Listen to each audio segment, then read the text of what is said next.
भारत गौरव आचार्य श्री पुलक सागर जी गुरुदेव के प्रवचन और धार्मिक कार्यक्रम देखने एवं सुनने के लिए जिन शरणम मीडिया चैनल को अभी सब्सक्राइब करें और बेल आइकॉन पर क्लिक जरूर करें।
भाइयों, ऋषभ कथा के उपरांत आप सबको अपने अपने घर पहुंचना है।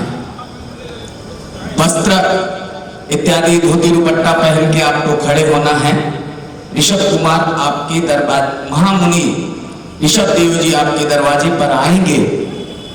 जैसा कि गुरुदेव ने कल बताया था कि आपको हे स्वामी नमोस्तु नहीं बोलना है, बल्कि बोलना है हे महाराज एक बार तो देखो, आप तो देख ही नहीं रहे हो।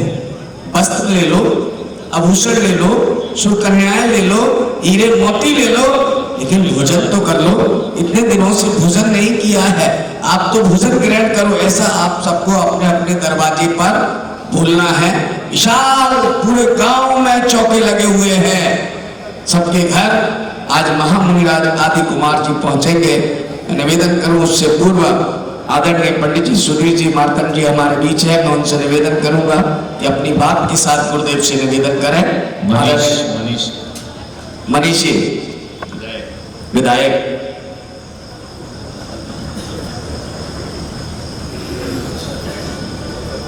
बोली परम पूज्य विश्ववंद आदि ब्रह्मा ऋषभदेव भगवान की। एक शब्द लगा भारत गौरव नहीं, विश्व गौरव मनोज्ञ आचार्य पुलक सागर जी गुरुदेव की। आज मुझे वो क्षण याद आता है, वर्ष 2012 दिल्ली महानगर में जब पंच कल्याणक था आदि ब्रह्मा ऋषभदेव का पूज्य गुरुदेव के पावन सानिध्य में, मैंने गुरुदेव से इतना निवेदन किया कि भारतीय साधर्मी जो विदेशों में बस रहे हैं और अमेरिका न्यू जर्सी में प्रथम स्वतंत्र रूप से दिगंबर जैन मंदिर का निर्माण हो रहा है। गुजरात संत केसरी भरत सागर जी गुरुदेव के पावन सानिध्य से मंदिर बना है, उसकी पंच कल्याणक होना है। आज तक प्रतिष्ठित प्रतिमा जी भारत में हुई है और वहां जाकर केवल विराजमान हुई, जहां अन्य है सब मिक्स है, लेकिन स्वतंत्र रूप से मंदिर है। तो हमारे गुरुदेव ने लेटर पैड पर जो शब्द लिखे थे उसकी 2 पंक्तियां मैं बता रहा हूं कि हम लोग दिगंबर साधु हैं, हमारी अपनी मर्यादा है, हम 7 समुद्र पार नहीं आ सकते हैं, लेकिन आप साधर्मियों ने जो प्रयास किया वो प्रशंसनीय है और निर्विकल्प होकर पंच कल्याण करें। देखिए वो क्षण है जिन शरणों में भी सहस्त्रफणी पार्श्वनाथ भगवान, दिल्ली महानगर में भी आदि ब्रह्मा ऋषभदेव तो मूल नायक थे, पहले प्रतिष्ठा हो चुकी थी, लेकिन गुरुदेव के पावन सानिध्य में सहस्त्रफणी पार्श्वनाथ भगवान और रत्नों के जिन बिंब विराजमान हुए। और अब वो क्षण आ रहा है जो अतिशय क्षेत्र है नागफणी पार्श्वनाथ, वहां भी पंच कल्याण गुरुदेव के पावन सानिध्य में हो रहे हैं। विश्व वंदन, कोई प्रशंसा के लिए नहीं कह रहा हूं, वहां जब ये लेटर दिया, अन्य साधुओं ने ऐसा लेटर नहीं दिया। उस लेटर को उन्होंने रजत पत्र पर लगाकर पूरा वहां लगाया है और जब जब भी कहते हैं, जब जब भी वो आराधना करते हैं, विश्व वंद गुरुदेव पुलक सागर जी की जरूर आराधना वे करते हैं।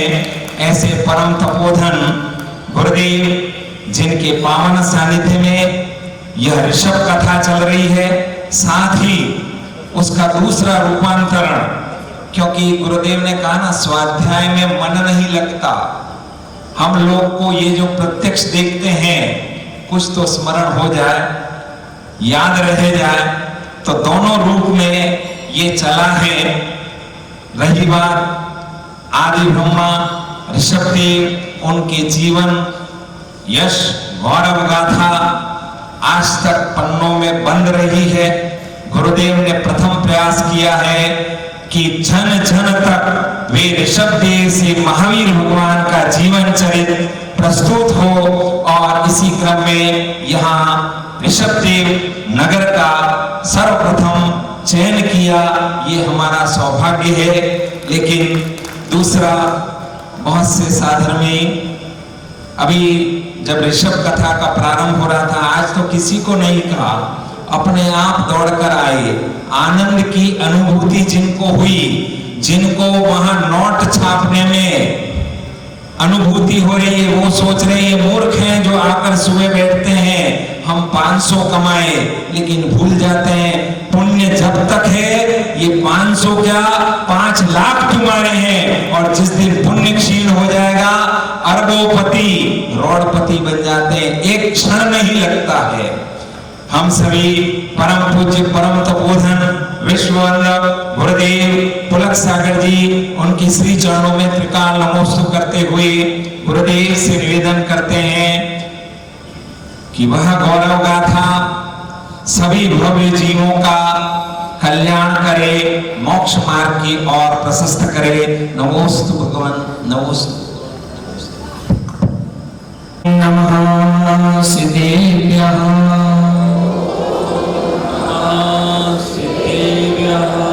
ओम नमः सिद्धेभ्यः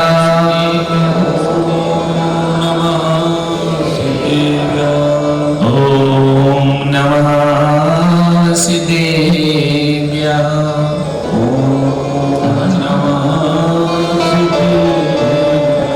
यद् च भावेन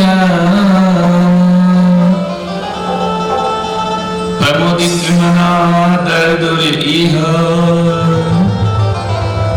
क्षणादासी स्वर्गी गुण गण समृद्ध सुखनिधि लवन्ते सद्भक्ता शिव सुख समाजं किम तदा महावीर स्वामी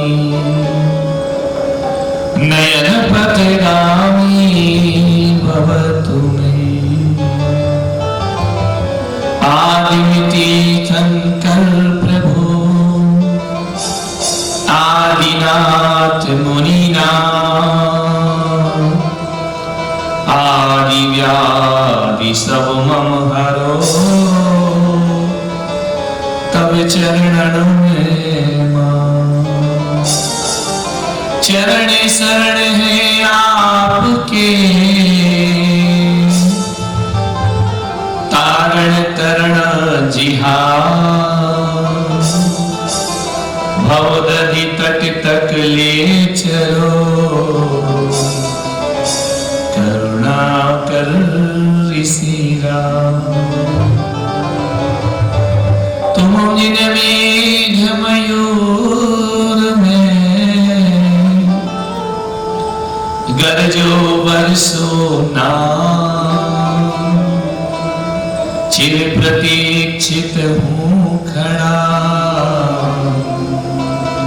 ऊपर करके मन। आदि पुरुष आदि सृजन आदि सुविधि करता। धर्म धुरंधर परम गुरु सुनमहु आदि अवतार। बोलो ऋषभदेव भगवान की, बोलो महावीर भगवान की, परम पूज्य गुरुदेव आचार्य श्री पुष्पदंत सागर जी मुनि महाराज की जय हो। केसरिया नाथ की, मरुदेवी के लाल की, नाम हिराए गोपाल की, बोलो जैन धर्म की जय हो। भारत माता राष्ट्र संत आचार्य गुरुवर वल्लभ सागर जी महाराज की जय हो। समस्त आचार्य संघ की जय हो। जय गुरुदेव का जय जय गुरुदेव। प्यारी प्यारी भव्यात्मा दृश्य कल देखे आपने। भ्रात प्रेम देखा भरत जी महाराज का। ऐसी उमा जैसा प्रेम भरत जी महाराज का था अपने अनुजों के प्रति, अपने सगे अनुज ही नहीं सौतेले अनुज के प्रति भी अपार प्रेम रखने वाले भरत जी महाराज। लोग तो एक मां से उत्पन्न होकर के आपस में प्रेम नहीं रख पाते हैं। भरत जी महाराज बाहुबली दोनों की माताएं अलग अलग थी।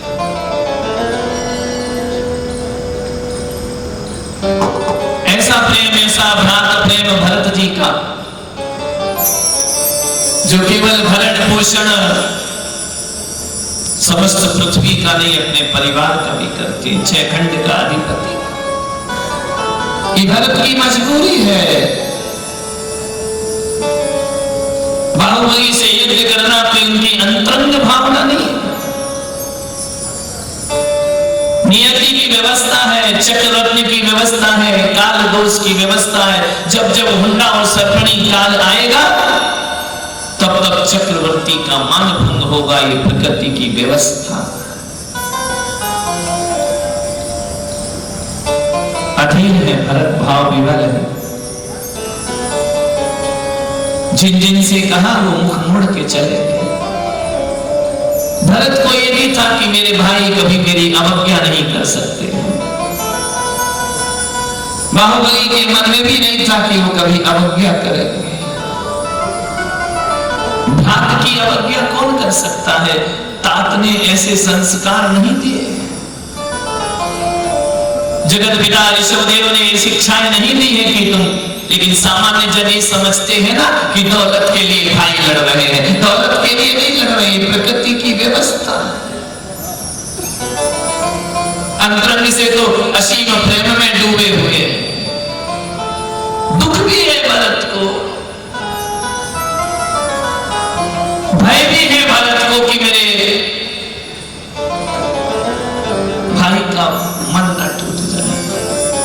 कैसा द्वंद्व होगा भीतर कि एक तरफ प्रेम भी, मन पसीज भी रहा है, मन रो भी रहा है, भाव केवल भी है और जीवन नियमों से बंधा हुआ। सोचना, केवल रामायण के भरत का ही प्रसंग नहीं है। भ्रात प्रेम देखना है तो भरत बाहुबली का भी भ्रात प्रेम देखने का भाव बनाने का प्रयास। जो स्थिति रामायण के भरत की थी, राम के बिना वो भी राम के साथ वन में जा सकते थे, लेकिन नियम से बंधे थे। नहीं, 14 वर्ष वहीं रहना है। आज हमारे भरत भी बंधे हैं। लोग द्वेष भाव से देखते कि भाई भाई में झगड़ा हुआ। ये भाई भाई का झगड़ा नहीं है। भाई भाई के रिश्ते तो आत्मा और शरीर के रिश्ते।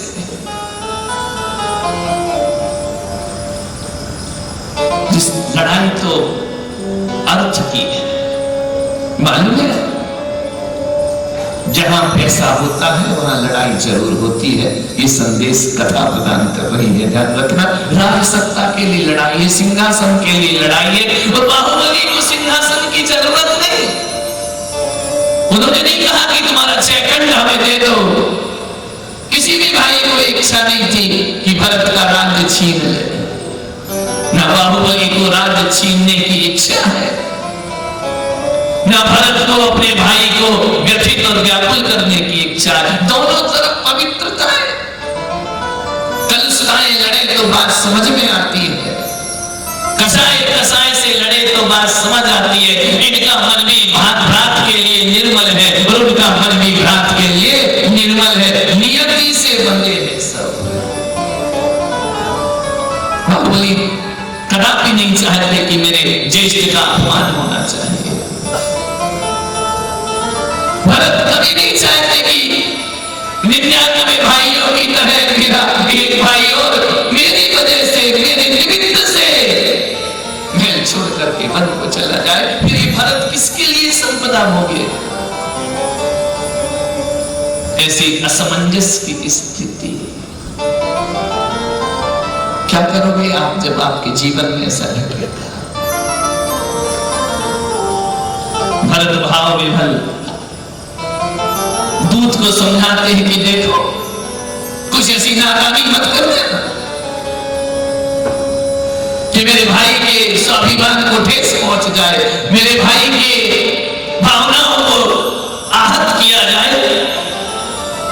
ऐसी कोई भी नादानी मत करना। दूत तो साधारण भाइयों से मिलने नहीं जा रहा है। मेरा संदेश मम प्राण प्रिय भ्रात से देने जा रहा है। भरत के अंतस को समझो। युद्ध बाहर नहीं, युद्ध भीतर चल रहा था। एक तरफ संवेदना, एक तरफ भावना, एक तरफ कर्तव्य खड़े हुए हैं। कर्तव्यों को निभाने के लिए भरत जी कहते हैं भावनाओं का बलिदान करना पड़ता है। हर कर्तव्य बलिदान मांगता है। बिना बलिदान के कर्तव्य पूर्ण नहीं होते हैं। जब तुम्हारे जीवन में ऐसा प्रसंग आ जाए कि एक तरफ पत्नी है और एक तरफ मां है, कंकिन कर्तव्य विमूढ़ हो जाता है आदमी। मां के पक्ष में बोलूं या पत्नी के पक्ष में बोलूं, भूल जाता है आदमी। क्या करूं? कर्तव्य विमूढ़ हो जाता है। भरत जी की स्थिति आज वही है। चक्ररत्न की तरफ देखूं या भाई की तरफ देखूं, मैं करूं क्या? यशस्वती की गोद में सिर रख के भरत रोता है कि मां, जो मुझे मार्गदर्शन कर कि मुझे कौन सा मार्ग चुनना चाहिए, युद्ध का मार्ग या बुद्ध का मार्ग, बोधित्व का मार्ग। मां तू कहे तो मैं ये चक्ररत्न छोड़कर पिता के समशरण में जाकर बैठ जाता। कोई लड़ने का उनका उद्देश्य नहीं था। मां मुझे हे चक्रवर्ती का चक्ररत्न नहीं चाहिए। मां कहती है पुत्र हम सब नियति से बंधे हैं। चक्ररत्न छोड़ देगा तो तू चक्रवर्ती कैसे कहलाएगा? ये रत्न यहीं खड़ा रहेगा, चक्र ये आगे नहीं बढ़ पाएगा। त्राही त्राही मच जाएगी भरत। रात मोह में अयोध्या वासियों का क्या होगा? यदि चक्ररत्न द्वार पर खड़ा रहेगा, जीवन जीना व्यर्थ हो जाएगा, लोगों की व्यवस्थाएं भंग हो जाएंगी। कैसे जिएंगे लोग? जाओ पुत्र, राजधर्म का पालन करो। ऐसा नहीं कि यशस्वती को बाहुबली से प्रेम नहीं है, कोई उस परिवार में नफरत जैसा था ही।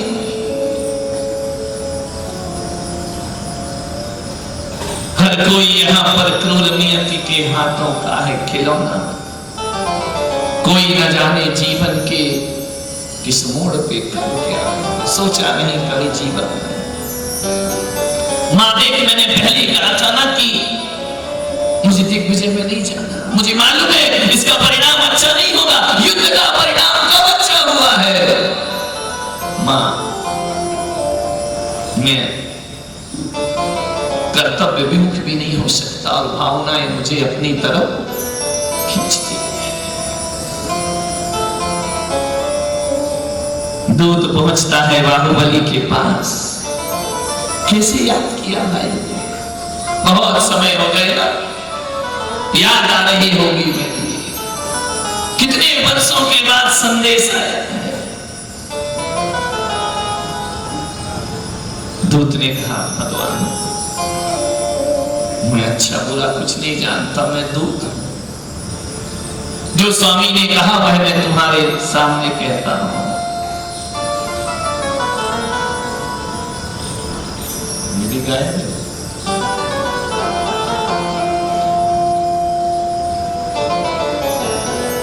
विचार करना। चक्रवर्ती प्रियोचित जो भली बुरी जस हो, बिना तर्क मानहि सकल सुविधि सविधि। ये उचित मैं नहीं जानता हूं महाराज, मैं दूत हूं, अपना कर्म निभा रहा हूं। यह इक्ष्वाकु वंश सुखदाई, भरत तुम्हारे योग बड़ भाई। इक्ष्वाकु वंश सुखदाई, भरत तुम्हारे योग बड़ भाई। दूत कहता है कि आप इस कुल के बड़े हैं, ये इक्ष्वाकु वंश के लिए सुख का कारण है। मीठे वचनों से समझा रहा है। भरत ने समझाया है ना कि कैसे बात करना है। ओ तम कुल तीन लोग जिन नारी सन्माना,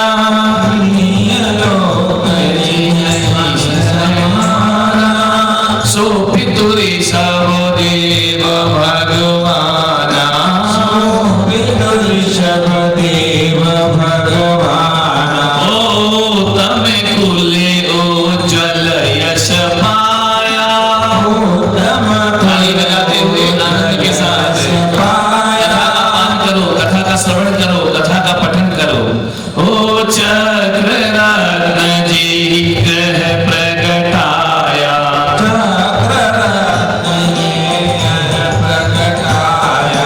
दलन दीप जय किया पयाना,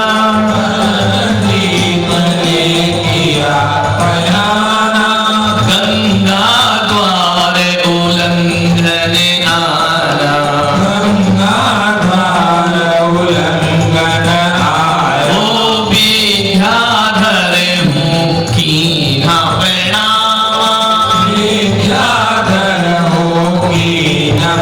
बड़ी बड़ाई कर रहा है दूत की, तुम्हारे घर में, तुम्हारे वंश में चक्ररत्न पैदा हुआ है।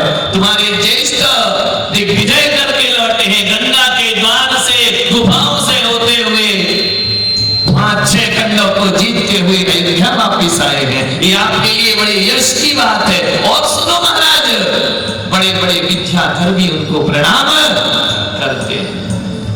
ओ विद्या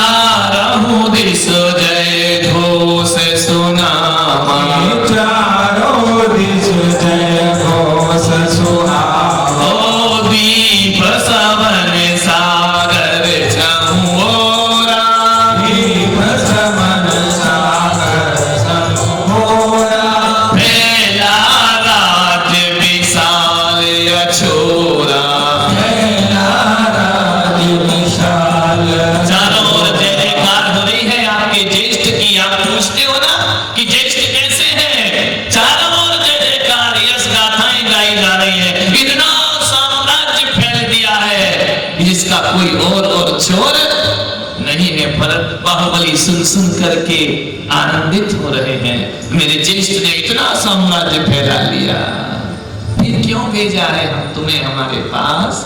शोभा बाहुबली विरनाई, शोभा बाहुबली विरनाई, यही कहन मोहे भरत पठाई, यही कहन मोहे भरत पठाई। छेखंड की भूमि तुम्हारे बिना, बाहुबली के बिना, भरत जी कहते हैं शोभा नहीं दिया करती। कितने मधुर वचन, साम दाम दंड भेद की नीति है।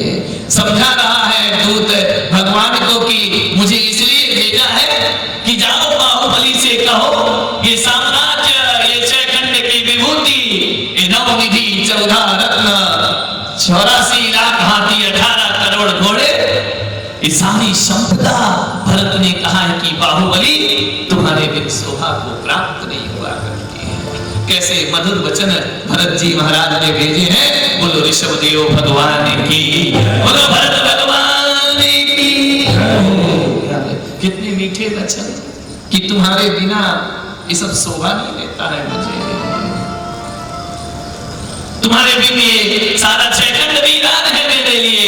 जाओ भरत से कहना, भाई भाई में कभी उचित ना युद्ध को काम, तज मिथ्या अभिमान अब करिए भरत प्रणाम। बोलो ऋषभ देव भगवान की जय। तो बोलना पड़ेगी ना, जय बोले बिना भीतर परमात्मा का प्रवेश नहीं होता।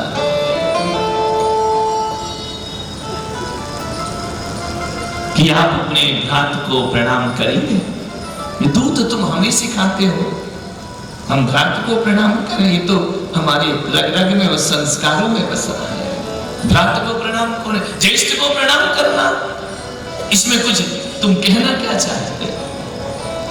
जनी प्रणाम करन में बाधा, समझत ताहि भरत अपराधा।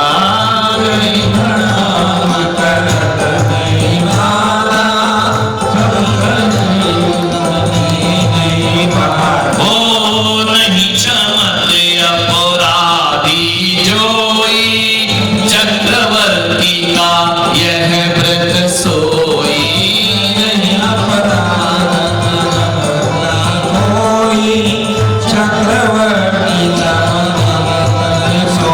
दूत बोलने में फिसल गया, यही गड़बड़ हो गया कि भरत को जो प्रणाम नहीं करता है, भरत की नजरों में वो अपराधी होता है, और अपराधी को कभी भी चक्रवर्ती छोड़ते नहीं है। ये न्याय व्यवस्था, दंड व्यवस्था है। चक्र रतन सन्मुख जो आया,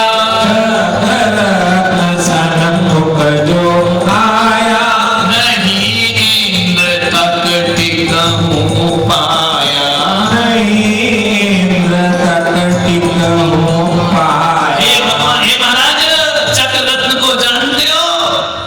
उसके निकट कोई भी आ गया, इंद्र भी आ जाए तो चक्र रत्न उसका भी घात कर दिया करता। ऐसी शक्ति चक्र रत्न में होती है।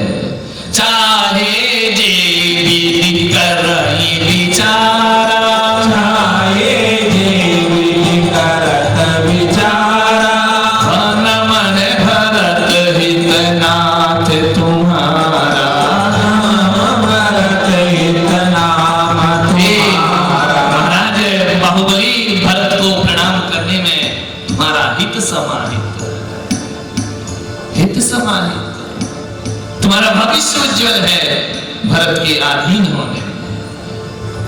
सो चल करहूं मनोरथ पूर्ण, सो चल करहूं मनोरथ पूर्ण। ओ भ्रात मिलन जग होए उदाहरण, भ्रात मिलन जग होए उदाहरण। ओ मिल कर जीव जगत रह पावे, मिल कर जीव जगत रह पावे। भरत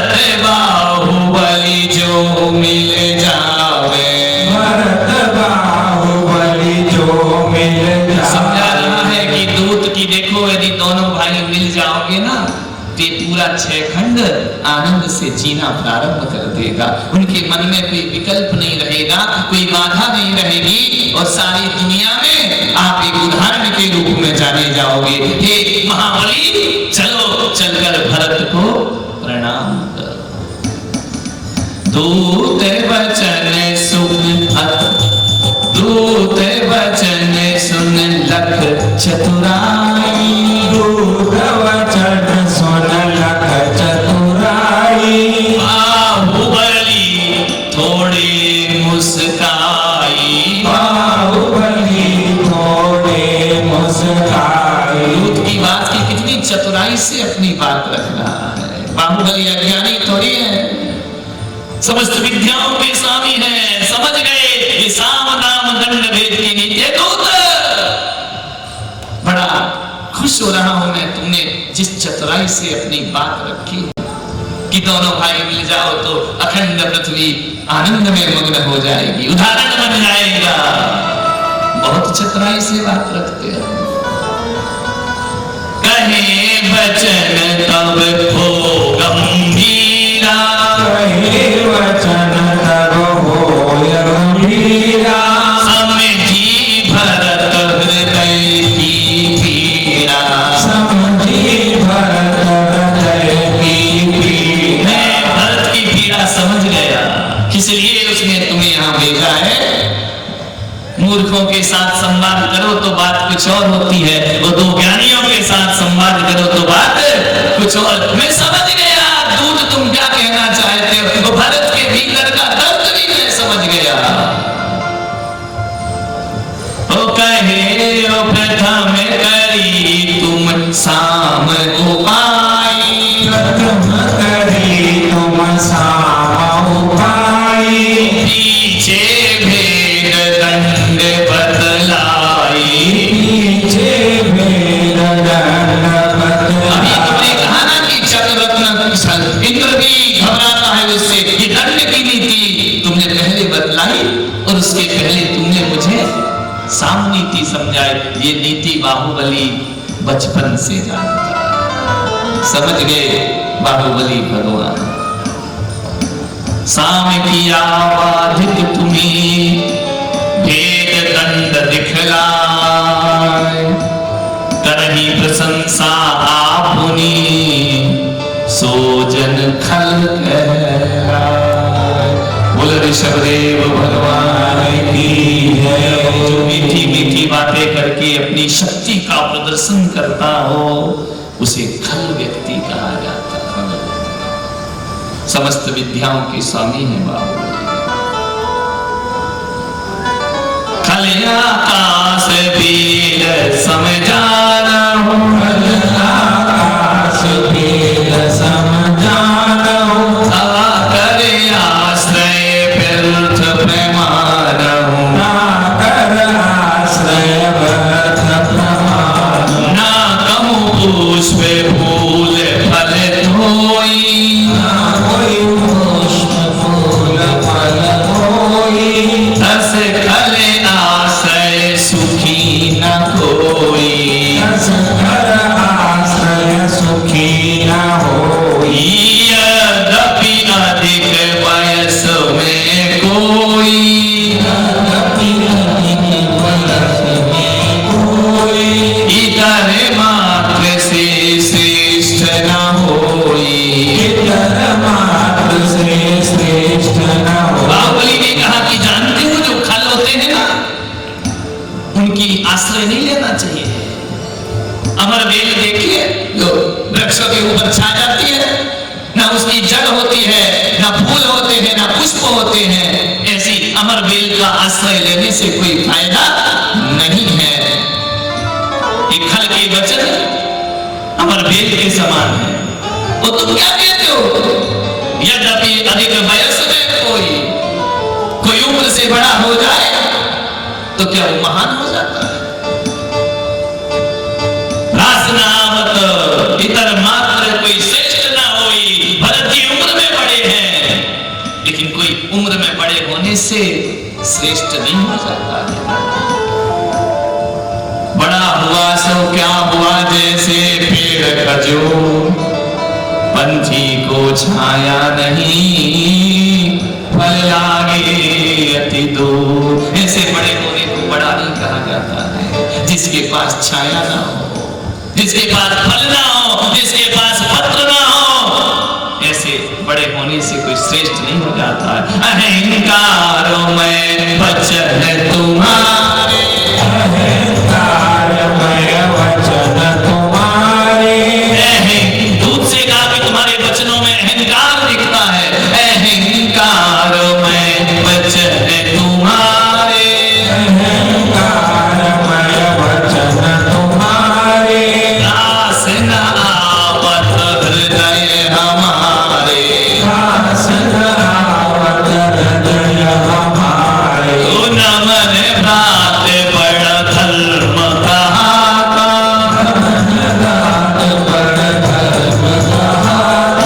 यह सामान्य रीति का नाता।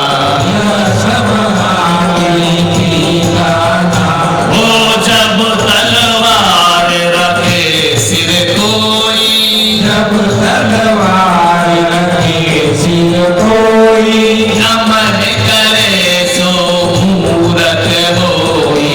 नमन करे जो मूरख होई। जाओ दूत भरत से कहना कि तुम्हारे चरणों में ये बाहुबली प्रणाम करता है, ज्येष्ठ भ्रात के नाते, लेकिन तलवार रखकर प्रणाम कराओगे। जब तलवार रखे सिर कोई, जब तलवार रखे सिर कोई, नमन करे सो मूरख होई। नमन करे सो मूरख होई। ईर्षव देव हम दोई समचीना, वृषभदेव समझीना, राज समान रूप से दीना। राज समान रूप से दीना। रीति नीति हम दो राजा, नीति नीति हम दो हऊ राजा। राज राज भल कहे समाजा। राज राज भल कहे समाजा। भरत चाहत कर मोह अधीना, भरत चाहत कर मोह अधीना। फिर पृथ्वी टुकड़ा एक दीना। फिर पृथ्वी टुकड़ा एक दीना। ओए सारा मोहि नहीं भावा, ऐसा राज मोह नहीं भावा। छत्र भंग होए नाहि सुहावा। छत्रभंग होए नाहि सुहावा। भरत अधीन करके ये राज्य लेकर मुझे जमीन का एक टुकड़ा भीख में दे देगा। बाहुबली ऐसे राज्य को स्वीकार नहीं करता है। हमारे पिता ऋषभदेव ने जब हम दोनों को समान समझा, प्रजा भी समान समझती है, फिर तुम्हारे राजा हमें अपने अधीन क्यों करना चाहते हैं?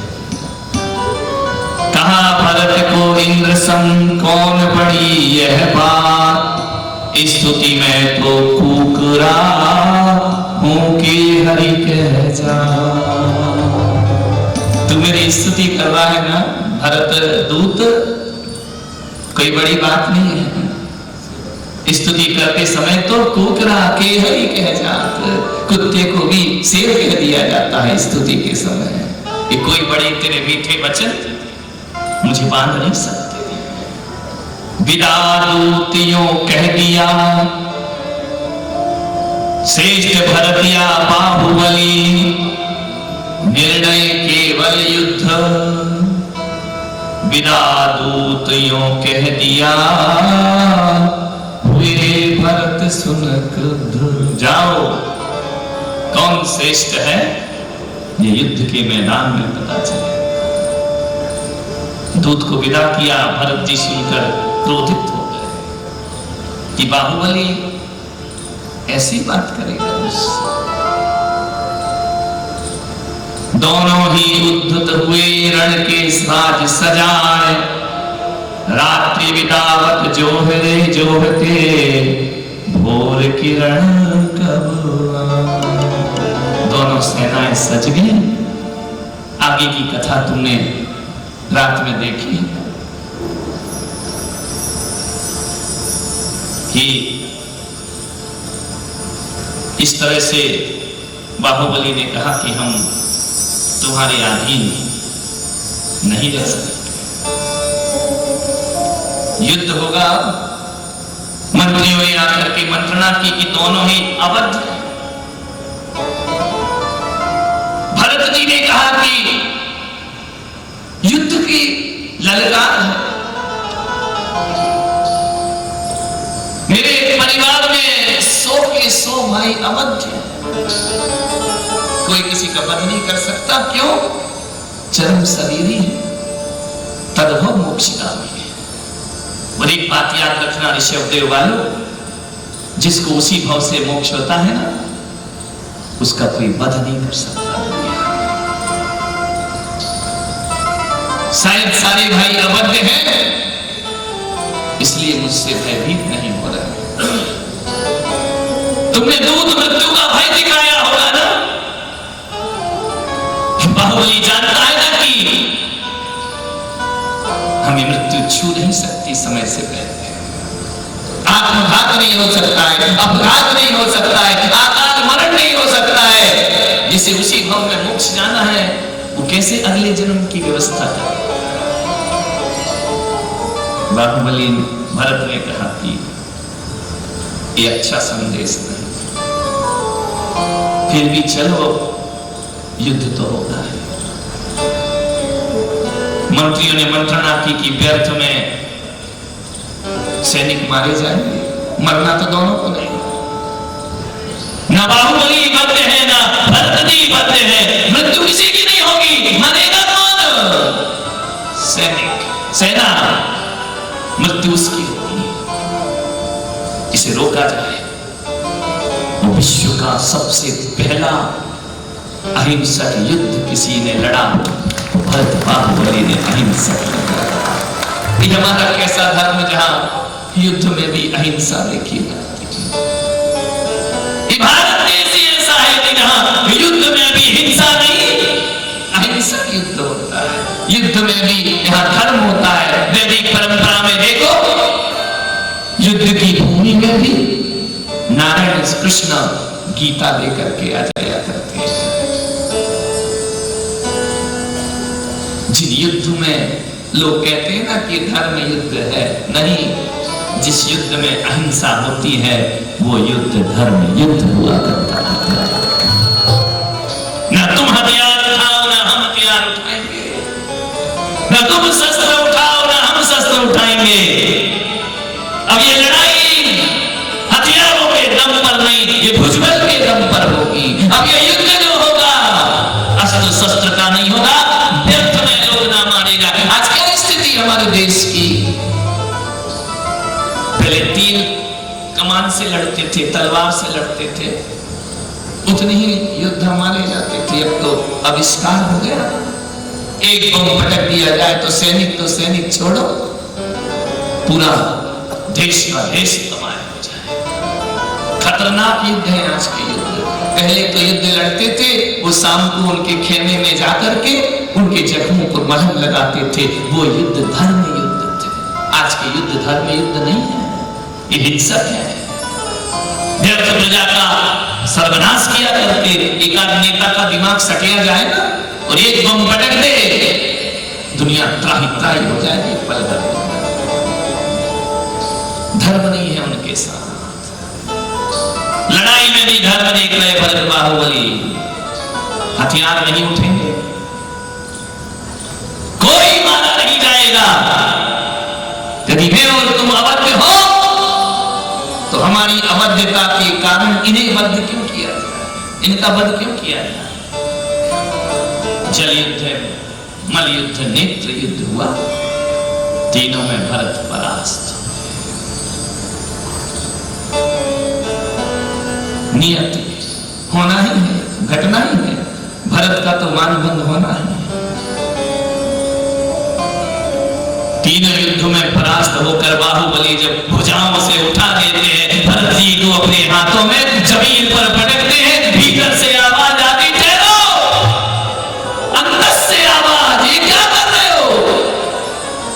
पितृतुल्य भरत को, जिसके चरणों को नमस्कार किया है बचपन में कई बार, जिसकी गोद में खेले हो, जिसके साथ तुम्हारा बचपन बीता, बाहुबली, इस धरती के लिए, दौलत के लिए संबंधों को तिलांजलि दे रहे, नश्वर भूमि हाथ में रह गए भरत जी ऊपर के ऊपर, बाहुबली के भीतर का परमात्मा जागृत हो गया। मैं क्या कर रहा हूं? क्षणभंगुर ये संसार की माया, इसका असर ऐसा हुआ कि मैं भ्रांत द्रोह कर रहा। उतार प्रभु भरत को नीचे, चरणों में नत हो गए बाहुबली। हे भ्रात, छह खंड की भूमि भोगो, यदि मैंने छह खंड जीत लिए तुम्हें परास्त करके, लेकिन मैं चक्रवर्ती नहीं हूं ना, चक्रवर्ती तो आप। क्षमो अपराध मम भाई, मुझे क्षमा करो मेरे भाई, ग्लानि से मुक्त करो। भरत समझ गए कि ये भी विरक्त हो रहा।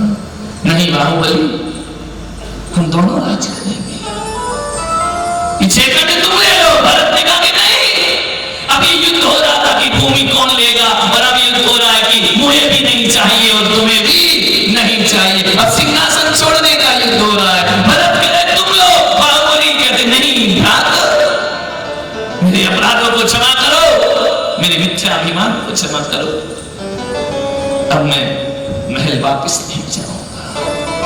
कहां जा रहे हो बाहुबली?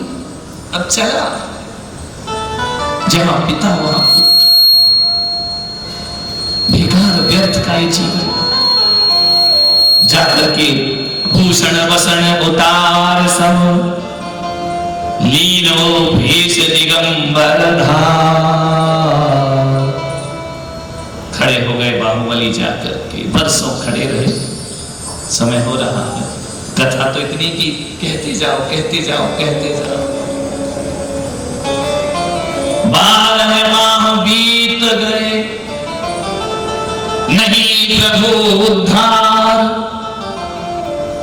भरत यहां व्याकुल बड़ा, धिक धिक धिक धिक्कार। भरत कहते धिक्कार है मुझे, एक भी भाई नहीं बचा मेरा, पूरा वंश खाली हो गया, सब चले गए। व्याकुल चित्त व्यथित चित्त। माता मरु देवी कहती है कि भरत लाडला, एक बात बता, मेरा वृषभ लौट के कब आएगा? भाव विभल माता मरु देवी पुत्र वियोग में महलों में बैठी है, मेरा पुत्र कब आएगा? सुन सुन रे मेरा भरत लाडला, कब मारो वृषभो घर आसे। उधर मरु देवी पुत्र की राह देख रही, मोह में डूबी है। वो सोच रहे हैं कि कोई कार्य को सिद्ध करने के लिए गया है, एक दिन ऋषभ वापस आएगा। भरत ने कहा कि मां, अब वापस नहीं आएंगे, मुझे ले चल उनके पास, मेरे वृषभ के पास मुझे ले चल। न खाती है न पीती है, भाव विफल है। माता मरु देवी वर्षों से इंतजार कर रही है, एक आस लगाए बैठी है कि मेरा पुत्र वापस लौट कर आएगा। भरत ने कहा नहीं, मैं तुम्हें उनके दर्शन कराने ले चलता हूं। मां, वो पुत्र नहीं है, अब वो तेरा बेटा नहीं है। मां दादी को समझा रहे हैं भरत जी महाराज कि मां आपको ध्यान रखना।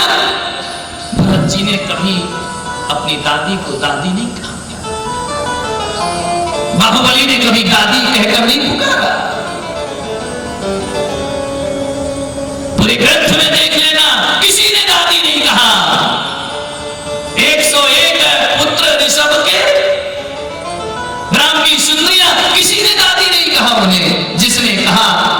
मरु देवी को मां कह करके पुकारा।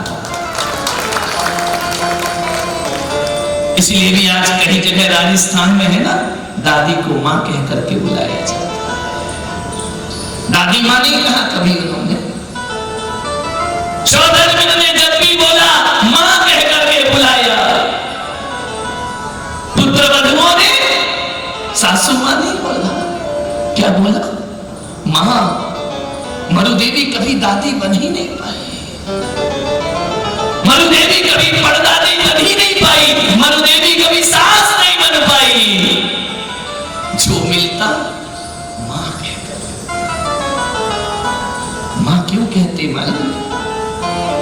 यदि दादी कहते ना तो वो केवल ऋषभ की मां कहलाती है, और मां कहा तो 3 लोक की मां का दर्जा प्राप्त। जगत की मां, जगत जननी। मरु देवी तुम्हारी कौन है? यदि भरत की दादी हो जाएगी मरु देवी, भरत के पुत्रों की दादी हो जाएगी मरु देवी, तो हमारी तो परदादी नहीं जाने क्या क्या हो जाएगी, गिनती खत्म हो जाएगी। लेकिन कैसा मैंने पढ़ा कि कभी दादी नहीं कहा किसी, मां मरु देवी। यशस्वती ने मां कहकर बुलाया, नंदा ने मां कहकर के बुलाया, बाहुबली ने मां कहकर के बुलाया, भरत ने मां कहकर के बुलाया, भरत पुत्रों ने मां कहकर के बुलाया। हे जगत जननी माता, तू कहते तेरे पास सारे जगत का एक ही रिश्ता है, और वह रिश्ता है मां का रिश्ता। ध्यान रखें, और कोई रिश्ते मरु देवी ने नहीं जिए। भरत ने कहा मां चल तुझे दर्शन कराऊं पिता के। हाथी पर बिठाया मरु देवी को, चले समोसरण में भगवान के। देखा नहीं केसरिया नाथ के मंदिर में हाथी पर कौन बैठी है? मरु देवी माता। भरत जी ले जा रहे हैं समोसरण में दर्शन कराने के लिए।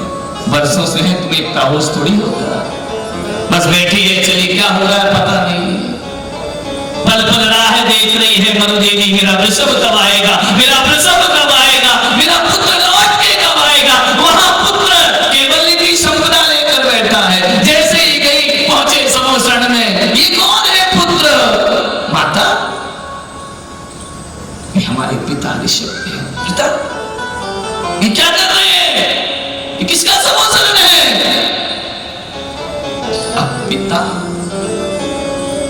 नहीं रह गए मां, तेरे पुत्र नहीं रह गए। मरु देवी माता, तेरा पुत्र नहीं है ये।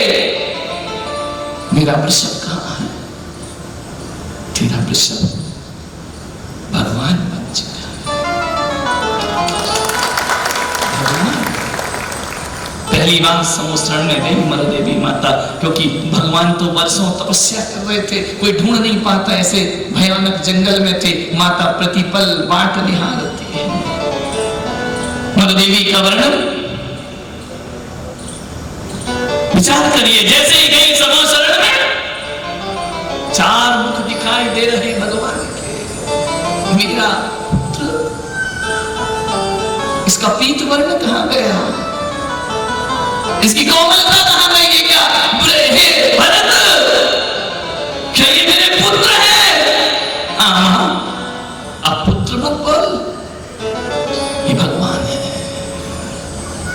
इस मणि का शरीर भगवान ने,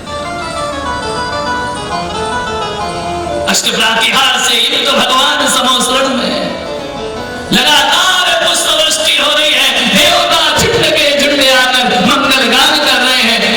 पशु, त्रियंच, मनुष्य, ये क्या किया वृषभ तूने? ये क्या बन गए तुम? जैसे ही देखा, माता सम्यक दर्शन को प्राप्त कर गई। अब पुत्र नहीं, ये जगत पिता हो गया। अब ये पुत्र नहीं जिसे मैं गोद में खिला सकूं, अब ये पुत्र नहीं जिसे मैं सिर पर हाथ फेर सकूं, अब ये भगवान है। माता के मुंह से निकला जैनम जयतो।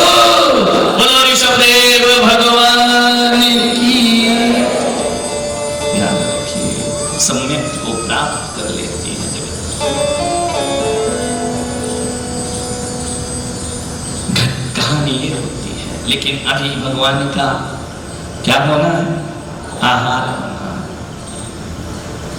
बीत गए 6 मास जब बिना लिए आहार, यतियों की चर्या प्रकट करने किया विचार। अचल खड़े थे मेरु सम वृषभदेव भगवान, महिमा जिनकी अगम है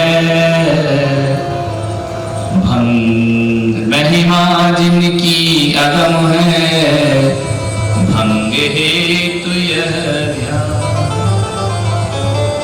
इस कथा का वर्णन शाम को करते हैं, क्योंकि 9:20 हो रहे हैं।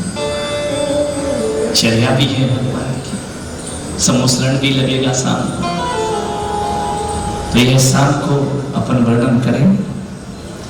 सभी इसको बंद कर। श्रावकों से, श्राविकाओं से निवेदन है, 9:20 हुए हैं, जल्दी जाए क्योंकि धूप बहुत होगी। ऋषभ कुमार यहां से निकलेंगे आहार चर्या को। 6 महीने आहार नहीं होंगे, मार्ग जो है अलग अलग होगा। 1 महीने भगवान इस राज्य में जाएंगे, दूसरे महीने दूसरे नगर में जाएंगे, तीसरे महीने तीसरे नगर में जाएंगे। इसको खोलो भाई, इसमें नोट वोट भी रखे हुए, छूता नहीं, ध्यान रखिए। खोलो ना, इसमें क्या है बता दीजिए, ये भी कौन से। और 6 महीने बाद, 6 महीने का तो उन्होंने प्रतिमा योग धारण कर लिया, प्रतिमा के समान बैठ गए। अब भगवान की आहार चर्या होगी, सब लोग तैयार हो इस महापुण्य के अर्जन के लिए। ये मत सोचो कि खेल है, ये नाटक है। एक बीज अंदर बो दिया ना, तो यही बीज तीर्थंकर की पर्याय तक हमें ले जाने में कारण बनता है।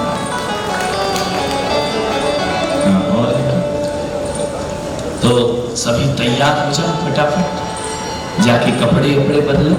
पूरे वहां पर हेलो जहां तक बन सके चलिए, इसके नीचे थाली रखो, एक बड़ी परात।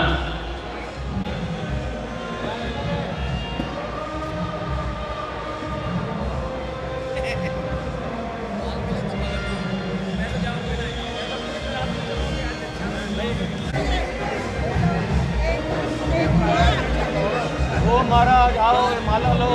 ओ महाराज, ओ महाराज, ये माला लो, माला लो, भोजन ग्रहण करो, माला लो, भोजन ग्रहण करो। इधर देखो, ये माला। देखिए जितने भी लोग खड़े हैं, सबको एक पीछे चलना है, आगे किसी को नहीं चलना है, और सबको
चलो आ जाओ।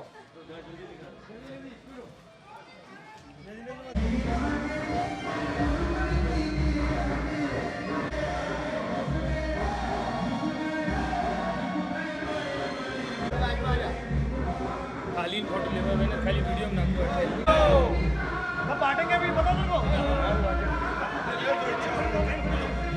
हे स्वामी नमो।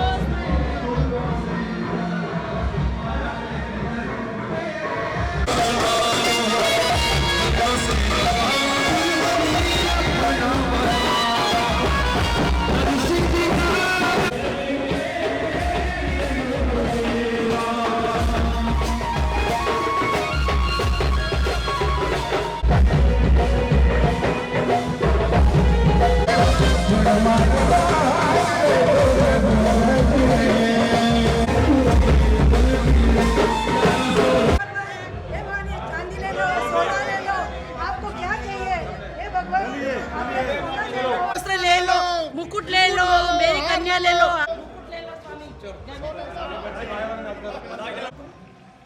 बोलिए बोलिए। मेरी तरफ देखना आप लोगों को इस तरह, ठीक है।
आचार्य